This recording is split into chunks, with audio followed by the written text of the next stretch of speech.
Assalamualaikum warahmatullahi wabarakatuh. Alhamdulillahirabbil alamin.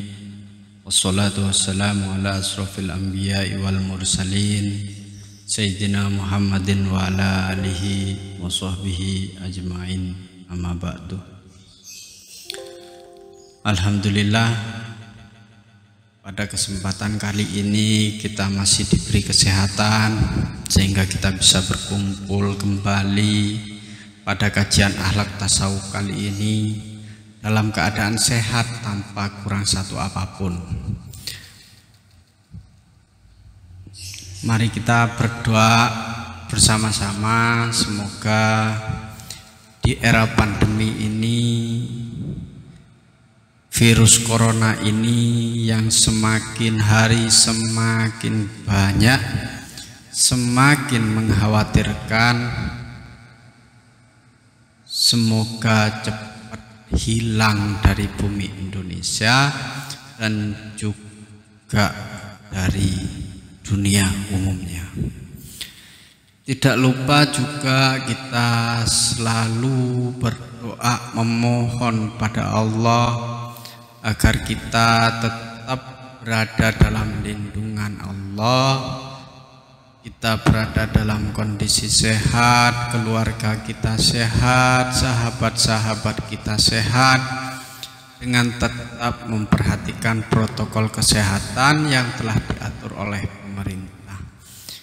Mengikuti protokol kesehatan itu adalah bagian dari bentuk ikhtiar lahiriah kita hidup di dunia, khususnya kita hidup di Indonesia.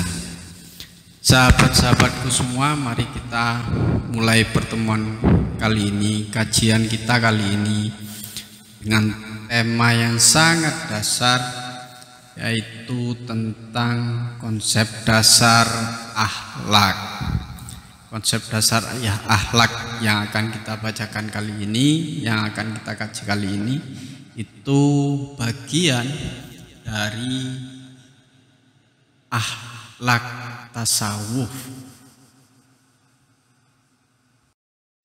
Sahabat-sahabatku semua, akhlak sangat penting untuk mengatur kehidupan kita, baik kita secara pribadi, membina hubungan kita dengan Allah, baik hubungan kita dengan manusia maupun hubungan kita dengan alam semesta. Ketiga hubungan itu harus didasari oleh akhlak. Kalau akhlak kita baik, maka semua hubungan yang melekat pada diri kita itu akan menjadi sesuatu yang baik. Begitu pentingnya akhlak ini, sehingga kemudian Nabi bersabda, innama bu'istu liutammima makarimal akhlak, sebagaimana diriwayatkan oleh Imam Baihaqi.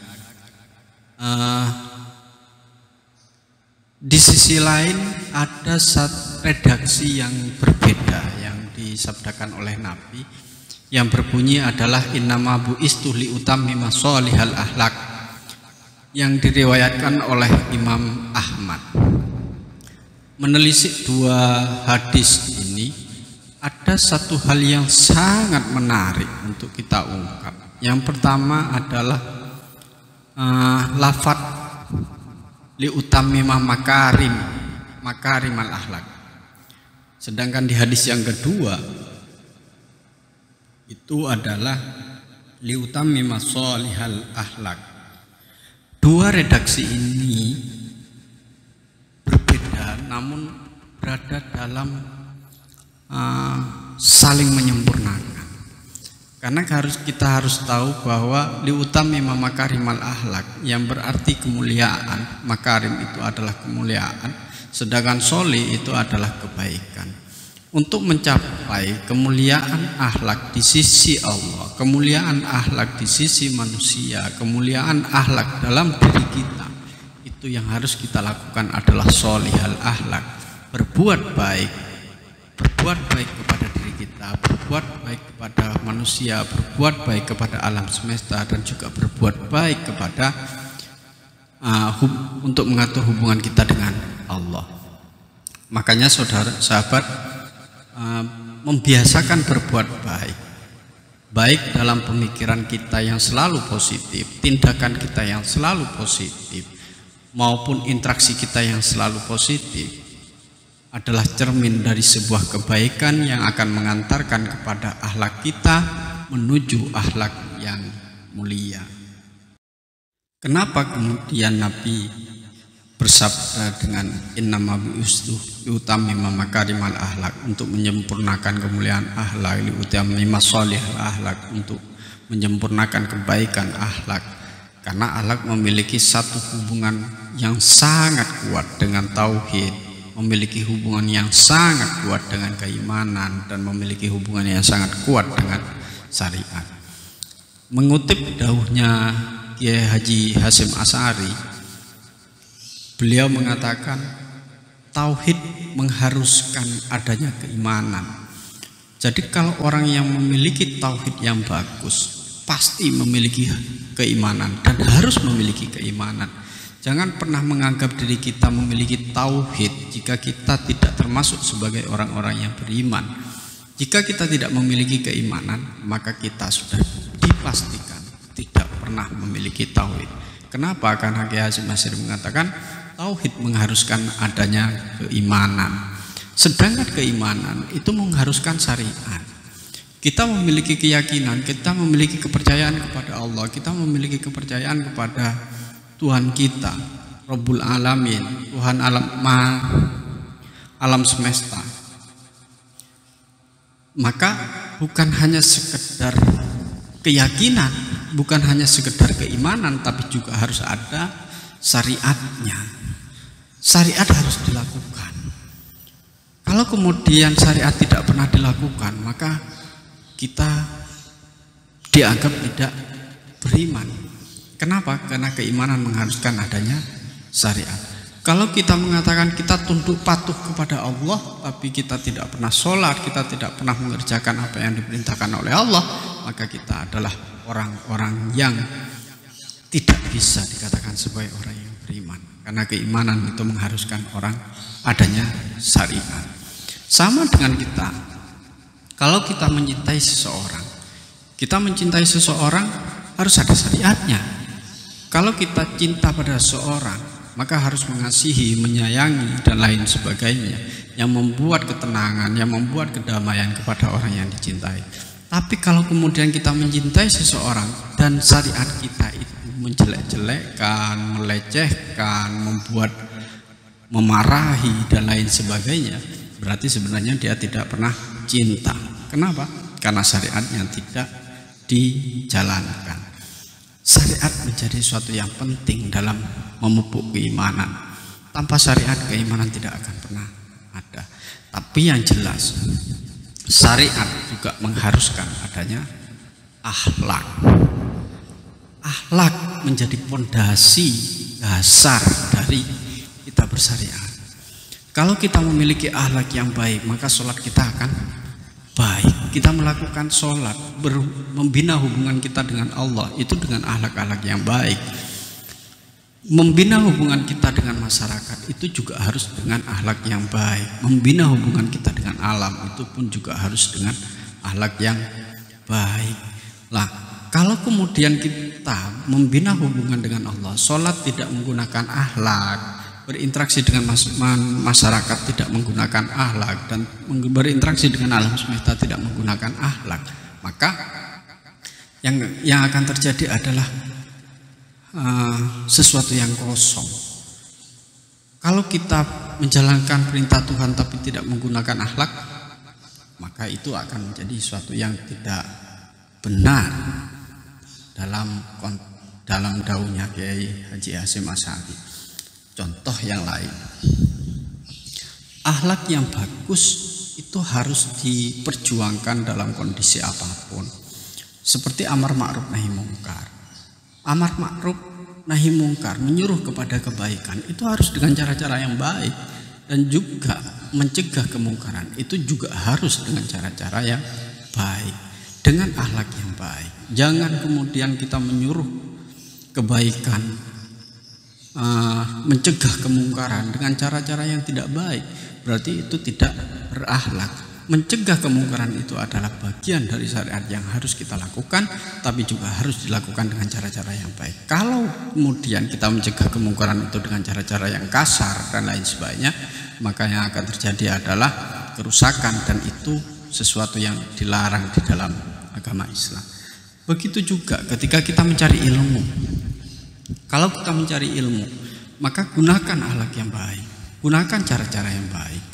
Kalau kita mencari ilmu sebagai seorang mahasiswa, kita ingin pintar, kita ingin cerdas, maka gunakanlah akhlak yang baik. Apa?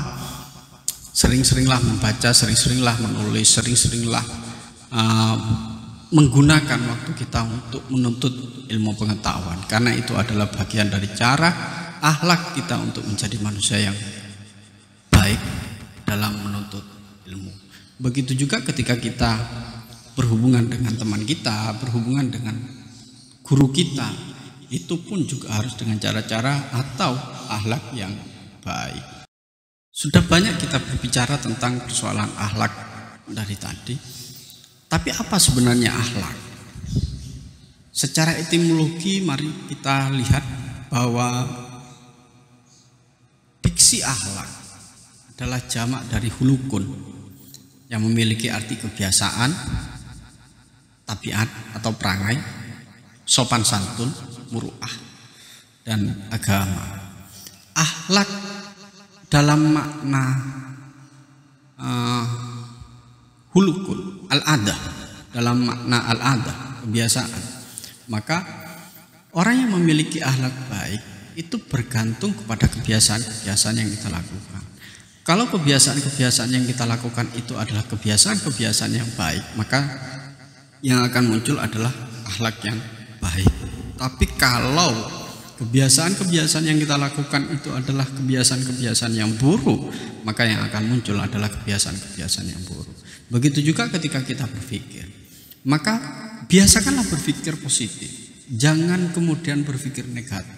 Buang jauh-jauh pemikiran, kebiasaan-kebiasaan kita berpikir negatif, karena itu tidak akan menguntungkan dan bahkan mencerminkan kepada akhlak yang tidak baik. Berpikir positif itu adalah salah satu kebiasaan yang harus kita pupuk untuk menciptakan akhlak yang baik. Nah, kebiasaan ini kemudian melahirkan yang disebut dengan tabiat as-sajiyah. Kebiasaan yang baik akan melahirkan tabiat yang baik. Kebiasaan santun kita kepada orang tua akan melahirkan kesantunan kita kepada orang lain. Kebiasaan kita santun kepada Allah akan melahirkan kebiasaan santun kita kepada orang lain. Kebiasaan-kebiasaan untuk menghormati yang sering kita pupuk dalam keseharian kita akan menciptakan akhlak menghormati kepada seluruh orang yang kita temukan. Di sisi yang lain, tabiat yang seperti itu akan memunculkan tabiat yang lembut, bukan tabiat yang kasar. Tabiat yang lembut dipupuk dari sebuah kebaikan, sedangkan tabiat yang kasar itu dipupuk dari sebuah kebiasaan-kebiasaan yang buruk. Kalau kemudian tabiatnya itu lembut, maka yang akan muncul adalah al-muru'ah, sopan santun, sopan dalam bertindak, santun dalam bertutur. Orang yang memiliki akhlak baik, ucapannya, tindakannya sangat menyejukkan dan menyenangkan bagi orang lain. Mungkin tidak dirasakan bagi dirinya, tapi mampu untuk membangkitkan semangat orang lain, mampu untuk memberikan motivasi pada orang lain, dan mampu untuk mengantarkan orang lain menjadi manusia yang lebih baik. Lebih dari itu kemudian akhlak jadikan sebagai dengan makna agama, ad-din, karena pondasi dari agama itu adalah akhlak. Kalau kemudian kita ingin melihat apakah agama itu baik atau tidak, maka lihatlah akhlak para pengikutnya. Kalau pengikutnya itu memiliki akhlak-akhlak yang baik, maka yang akan muncul adalah agama yang baik. Secara etimologi kita akan mengenal bahasa-bahasa itu.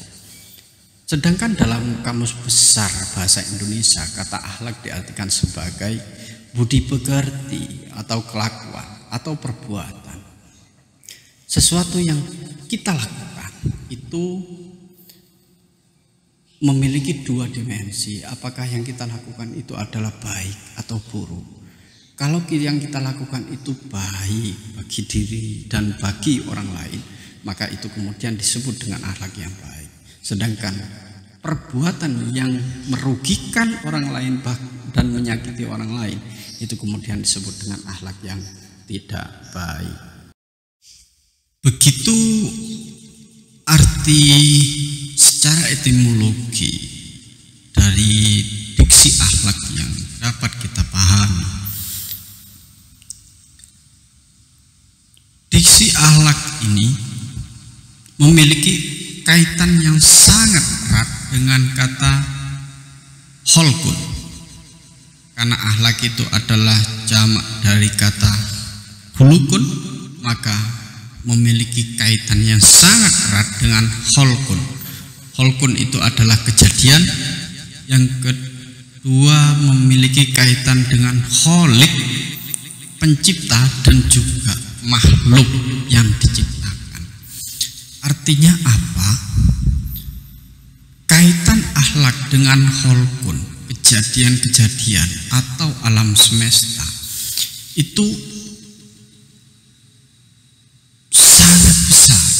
Bagaimana kita memiliki akhlak yang baik kepada alam? Bagaimana kita kemudian memiliki akhlak yang baik terhadap peristiwa-peristiwa yang kita hadapi? Kalau kemudian yang kita temukan adalah percekcokan, pertengkaran, maka kita harus memiliki akhlak yang santun, kita harus memiliki sesuatu yang baik untuk melerai segala kejadian atau peristiwa yang ada dalam kita. Di sisi yang lain, kemudian akhlak ini harus menjadi pilar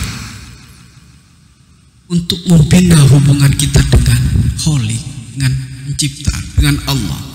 Karena yang menciptakan seluruh alam semesta ini adalah Allah. Kita harus memiliki akhlak yang baik. Orang untuk menghadap presiden saja itu ditata sedemikian rupa, dengan protokol sedemikian rupa, dengan akhlak yang diatur sedemikian rupa. Itu hanya presiden. Lah ini kita memiliki hubungan yang sangat erat dengan pencipta alam semesta, menciptakan presiden, menciptakan dunia, menciptakan negara, menciptakan semua yang ada di alam semesta. Yang menciptakan adalah Allah, karena Allah adalah Maha Pencipta. Maka setidaknya kita harus memiliki kesantunan, kita harus memiliki akhlak yang baik dalam menghadap Allah.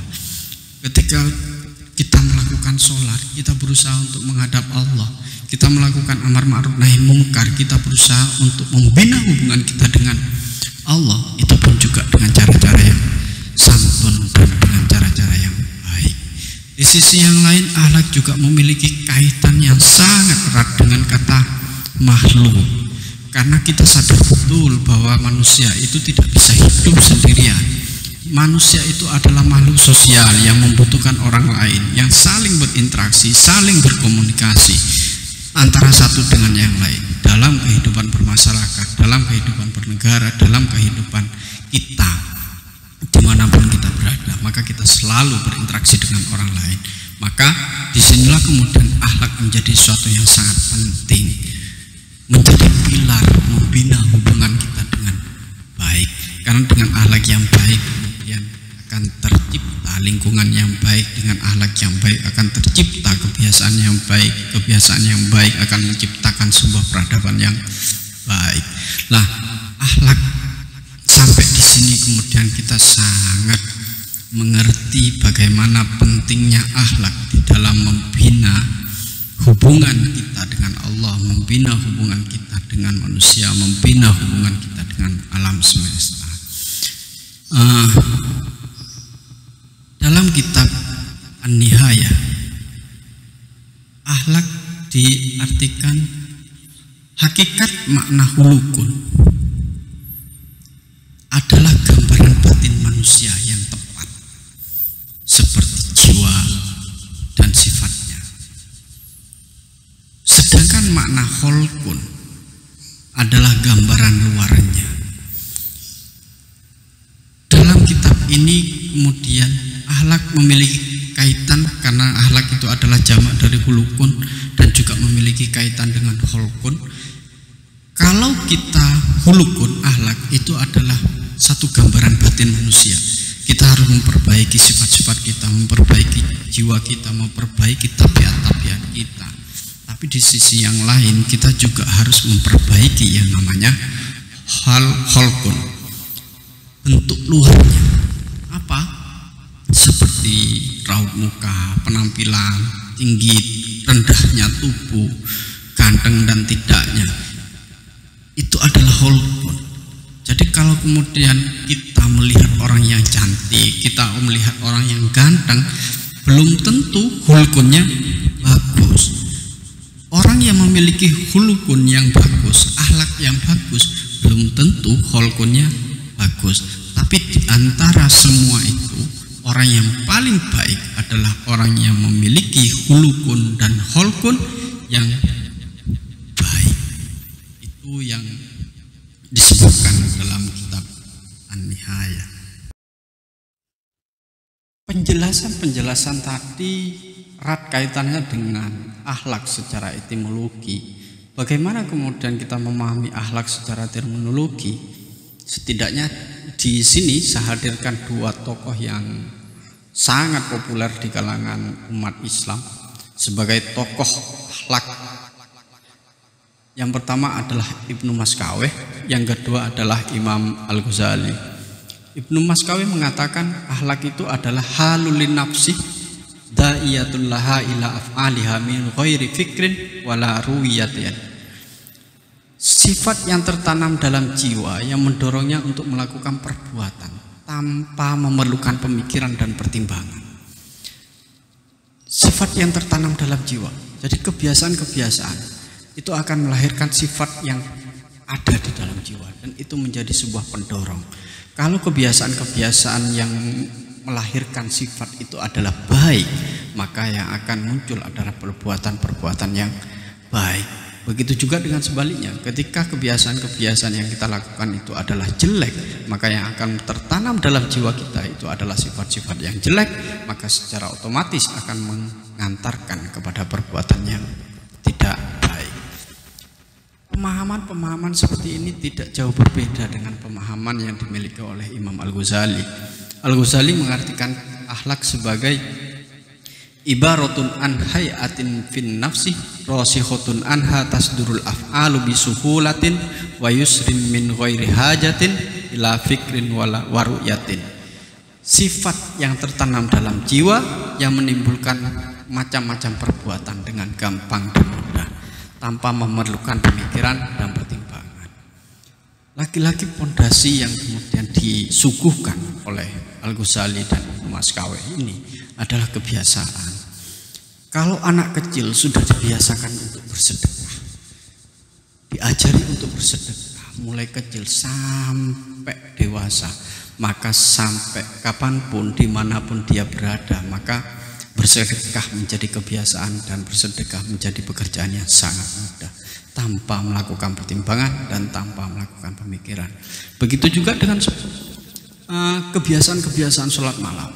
Kalau kita sudah membiasakan diri kita sholat malam, membiasakan anak kita mulai kecil sampai besar itu dengan sholat malam, maka sholat malam bukan sesuatu yang susah untuk dikerjakan. Siapakah orang yang susah mengerjakan sholat malam? Orang yang susah mengerjakan sholat malam adalah orang yang tidak pernah membiasakan dirinya untuk sholat malam. Dari dua definisi yang dikembangkan oleh tokoh ini, oleh Ibnu Maskawih dan Imam Al-Ghazali ini, dapat ditarik benang merahnya. Kita bisa mengatakan bahwa akhlak merupakan mutiara hidup yang membedakan manusia dengan makhluk lainnya. Kebiasaan yang baik, kebiasaan yang baik, akan memunculkan sifat yang baik, akan memunculkan perbuatan yang baik. Itu adalah bagian dari mutiara hidup yang ada dalam diri manusia, dan itu berbeda dengan akhlak, berbeda dengan makhluk yang lain. Itu yang bisa disarikan dalam pertemuan kita kali ini. Sebelum saya tutup pertemuan akhlak tasawuf kali ini, mari kita membaca sholawat hasbi bersama-sama. Hasbi Rabbi Jallallah ma fi qalbi ghairullah Nur Muhammad sallallahu la ilaha illallah. Hasbi Rabbi Jallallah ma fi qalbi ghairullah Nur Muhammad sallallahu la ilaha illallah. Hasbi Rabbi Jallallah ma fi qalbi ghairullah Nur Muhammad sallallahu la ilaha illallah. Akhirul kalam, wallahu muwafiq ila aqwamit thoriq. Wassalamualaikum warahmatullahi wabarakatuh.